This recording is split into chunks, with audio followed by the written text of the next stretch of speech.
Hey, my pibbles. It is I, your favorite crazy lady. And this is part 2 of Do Rescue Dogs Make Good Service Dogs? Please go watch part 1. It explains how this whole conversation got started.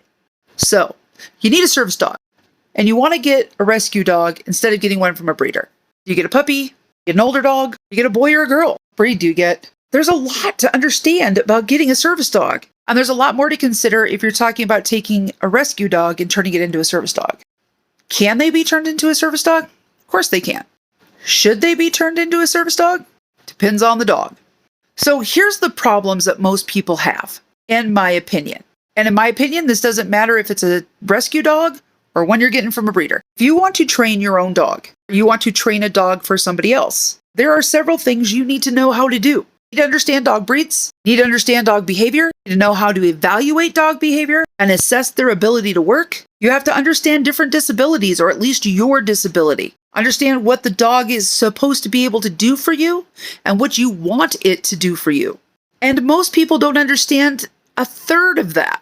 And this is where we run into problems. There's about a 50-50 rate for washout on dogs being turned into service dogs. All I ever hear anymore on, especially on this particular app, any dog can be a service dog, it just takes the right trainer. And as a trainer that's been doing this for over 20 years, that is not true. Plain, short, sweet, and simple, it's not. The dog has to have the right temperament, has to have the ability to do what you need it to do, and it has to have the want to do it. You also need to figure out if that dog is reactionary, if it's skittish, if it's over defensive. Are there certain things that trigger it or set it off? And that's for any dog. It doesn't matter where it comes from. But when you get a rescue dog, you have to be a little more intent on finding out what those things are. Because yes, you don't know the history of that dog, but does that mean it's not going to make a good service dog? No. I see a lot of people on here and I just want to say something and I don't, because I don't want to fight with people. A lot of times people will see something in a dog and they'll think the dog is pretty or they like the dog, so they'll excuse bad behavior. And that's where you run into a problem. Oh, well, it just doesn't like big dogs. Oh, it just doesn't like kids of a certain age. Then that makes it a good pet. Doesn't make it a good service dog. But does that mean the dog in 2 kennels over isn't going to make a good service dog? No.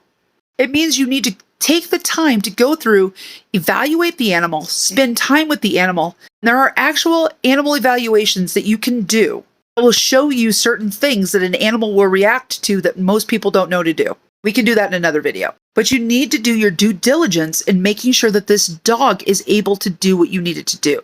But there is no reason why a dog that is a rescue dog cannot be a service dog. And to equate it to being the same as using a dirty needle, that is absolutely irresponsible and disgusting.